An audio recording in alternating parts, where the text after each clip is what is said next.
Olá pessoal, bom dia, tudo bem? Espero que vocês estejam bem. Chegamos a mais uma aula de microbiologia. Hoje vou trazer para vocês, nessa aula de número 7, o estudo da parasitologia humana. A parasitologia humana estuda os diversos tipos de parasitas existentes que habitam o intestino humano, ou que parasitam o ser humano.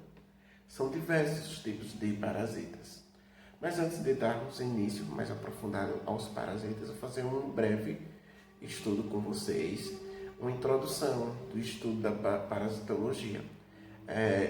Só alguns conceitos gerais, o qual também vocês já fizeram um trabalho com esses conceitos, só para a gente relembrar, para que vocês tenham esse engrandecimento de aprendizado, tá bem? O que é um agente etiológico? O agente etiológico é um causador ou responsável por a origem da doença, certo? No caso, se levarmos em consideração na parasitologia, seriam os parasitas, né? Agente infeccioso é um micro-organismo capaz de provocar doença infecciosa.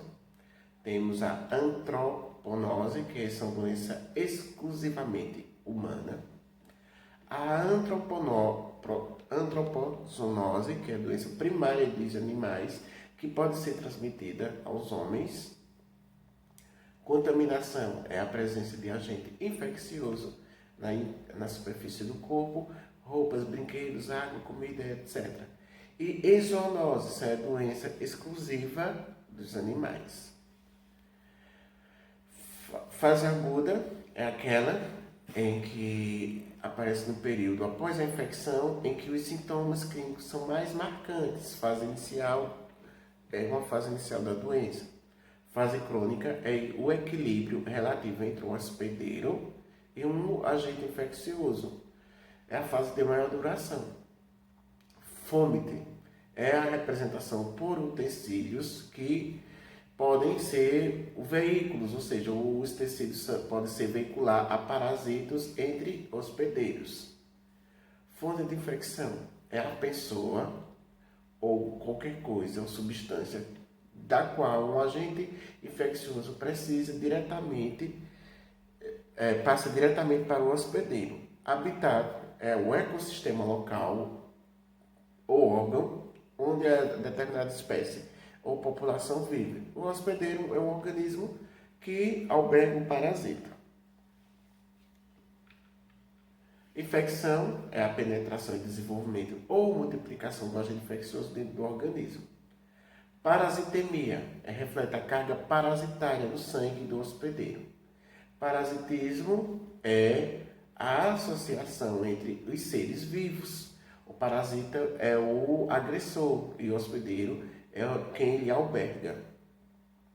Patogenia é um mecanismo em que o agente infeccioso provoca lesões no hospedeiro.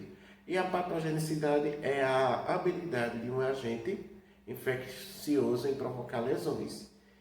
Período de incubação é o tempo entre a infecção e o aparecimento de sinais e sintomas. Poluição é a presença de substâncias nocivas, mas não são infectantes no ambiente.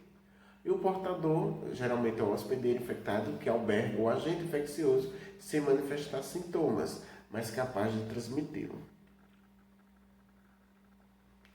Profilaxia é o conjunto de medidas que visam a prevenção e erradicação, ou de controle de doenças. Reservatórios são homens ou animais, ou plantas ou solo, qualquer matéria orgânica onde vive e se multiplica todos os agentes infecciosos. A sinantropia é a habilidade de certos animais silvestres, mamíferos, aves ou insetos em frequentar habitações humanas. Vetor é um artrópode, molusco ou outro veículo que transmite o parasita entre dois hospedeiros. A virulência é a severidade e a rapidez em que o agente infeccioso provoca lesões nos hospedeiros. A zooantroponose é uma doença primária dos humanos que pode ser transmitida aos animais. A zoonose são doenças infecciosas que são naturalmente transmitidas entre animais vertebrados e os seres humanos. Trago aqui como exemplo para vocês uma relação parasitológica entre hospedeiros, né? O exemplo da leishmaniose, que tem o cachorro como um dos... Não, o vetor seria o protozoário, né, da leishmaniose. E o cachorro poderia ser o hospedeiro. E o humano, né, onde a leishmaniose poderia ser levada, transmitida através do mosquito palha para o humano. Vejam só, há uma interação bem grande, bem ampla, né, do ambiente e seres humanos, que a gente pode se considerar a roda da vida, onde alguns fatores contribuem, né, de alguma forma em que haja uma comunicação tanto com o meio ambiente e seres humanos. Nenhum ser vivo é capaz de sobreviver e se reproduzir independentemente, sempre dependem um do outro. O meio ambiente e os seres vivos estão em uma permanente e contínuo processo de adaptação mútua para o desenvolvimento de algumas doenças, principalmente as doenças parasitárias. Precisa-se que esse ambiente seja um ambiente propício a desenvolver certos tipos de parasitas. E alguns fatores podem ser propícios para esse desenvolvimento, tipo a pobreza, o êxito rural. A pobreza porque é um campo fértil das doenças parasitárias, né? A falta de saneamento, de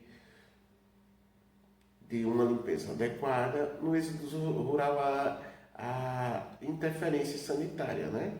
Relacionada com também a falta de higienização e também a questão do solo, né? O solo contaminado. E a relação também entre os seres vivos e na obtenção dos alimentos, né? Contaminados, sem proteção. A origem do parasitismo e os tipos de adaptações. As adaptações elas podem ser morfológico-biológicas, certo? E quanto às adaptações morfológicas, elas têm as alterações nas estruturas funcionais dos parasitas para melhor se adaptar e se reproduzir, como falei anteriormente. Então, tem que ter um ambiente propício para elas se reproduzir. Exemplo, aumento dos ovários para produzir ovos, a fertilidade dos solos. Alguns precisam que tenha uma continuação do seu ciclo para que ele se reproduza. E também tem as adaptações biológicas, que é o aumento da capacidade reprodutiva para perpetuar a espécie. Ou seja, que ele tem que todos eles têm uma capacidade de resistência à agressão do hospedeiro. Tipos de associações entre animais e parasitas. Geralmente, existe uma associação entre os animais parasitas. Tipo, as espécies de parasitas evoluíram e permaneceram como uma população ou grupo. E existem algumas interações entre essas espécies de parasitas, que elas podem ser de formas harmônicas ou desarmônicas. As harmônicas são o comensalismo, o mutualismo e a simbiose. E as desarmônicas é a competição, o neutralismo, o canibalismo, o predatismo e parasitismo. Nas interações harmoniosas, ou seja, há interações harmônicas, existe o comensalismo, né? Que é a relação parasito-hospedeiro, a qual o hóspede parasito obtém vantagens sem prejuízos para o hospedeiro. As vantagens do parasito proteção, transporte, que é o meio de locomoção, a nutrição do hospedeiro, que se aproveitar, né, dos restos alimentares.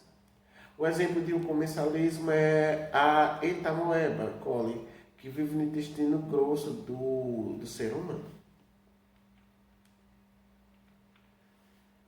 Outra interação harmoniosa é o mutualismo, que são duas espécies que se associam para viver e ambas são beneficiadas.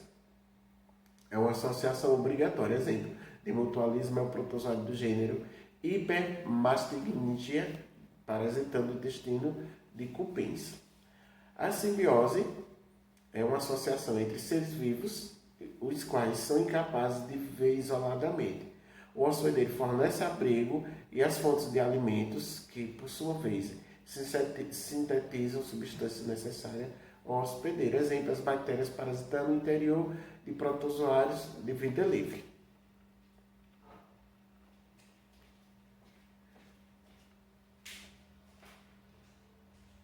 Outro exemplo também é o caranguejo, o eremita, que ocupa conchas abandonadas, né, de caramujo, para se proteger, para que ele não possua uma cara, porque já que ele não tem uma carapaça, né, rígida, e uma forma de parasitismo também. Nas interações desarmoniosas, que é as interações, né, quer dizer, as interações harmoniosas, as interações desarmônicas, existe a competição, que exemplares de uma mesma espécie ou de espécie diferente que lutam pelo mesmo abrigo ou alimento. As espécies mais frágeis perdem. É importante nessa interação é que o fator de regulação do nível ou número populacional. Exemplo, mosca, da família Callifornidae, Sarcophagidae. Aí existe também o neutralismo, né, que são duas espécies ou populações que não interagem ou afetam uma a outra. É inexistente e o neutralismo é inexistente atualmente. Aí temos o canibalismo, um animal que se alimenta de outro, da mesma espécie ou da mesma família, ocorre devido à superpopulação e também à deficiência alimentar no criador. As formas mais ativas ou mais fortes devoram as menores ou as mais fracas. Exemplo, peixes adultos do gênero Lebistes se alimentam dos filhotes e etc. O louva-a-Deus fêmea devora o macho, né? Após o acasalamento. Um exemplo de canibalismo sexual. Também temos nas interações desarmoníacas o predatismo, né? Uma espécie animal que se alimenta de outra espécie. A sobrevivência de uma espécie depende da morte de outra espécie, que se torna que está na cadeia alimentar. Exemplo, o hemípteros estomáfagos, que se alimenta-se de insetos, etc. Temos também o parasitismo, que é a associação entre seres vivos, na qual existe a unilateralidade e de benefícios. Essa associação tende-se para o equilíbrio. A morte do hospedeiro é prejudicial para o parasita. Raramente o parasita leva o hospedeiro à morte. Há uma expoliação constante, mas insuficiente para lesar o hospedeiro. Exemplo, o tatu, que é o hospedeiro natural do Trypanosoma cruzi. Raramente morre devido a esse parasitismo. Exemplo, zona endêmica da malária para visitantes, há um alto risco de patogenicidade. As modificações ambientais favorecem a patogenia do parasitismo.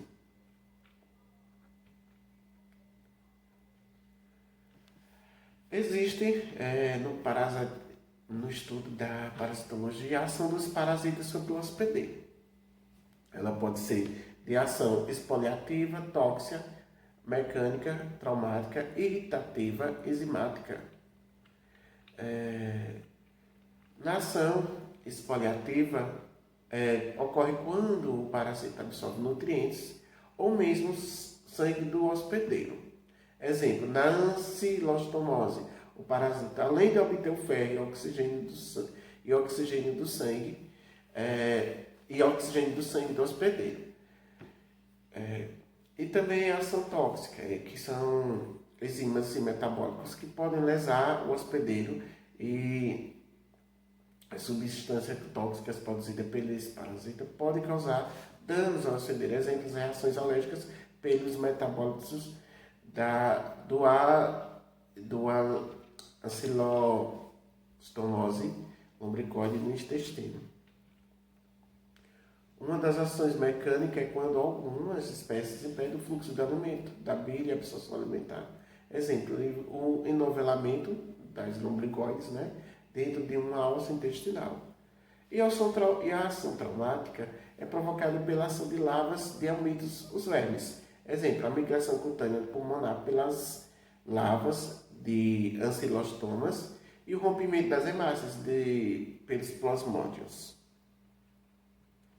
A ação irritativa, ela deve ser a presença do parasita sem produzir lesões traumáticas. Irrita o local parasito. Exemplos, lábios dos lumbricoides, da mucosa intestinal, que causa irritação. E sobre a ação enzimática, é quando o parasita libera enzimas em geral para obter nutrientes. Exemplo, as ancilostomatides no intestino humano. E também temos como uma das ações dos parasitas sobre o hospedeiro a anoxia, que é quando o parasita consome o oxigênio da hemoglobina, produzindo anemia, exemplo, a ação do plasmódio da malária. Bom, esse foi o início do nosso estudo sobre a parasitologia humana. Vou mandar um livro como apoio para o estudo de vocês. Segue uma atividade também. Essa é a nossa aula dessa manhã. E qualquer dúvida, estarei por aqui. E à tarde a gente volta com mais uma videoaula. Tá certo?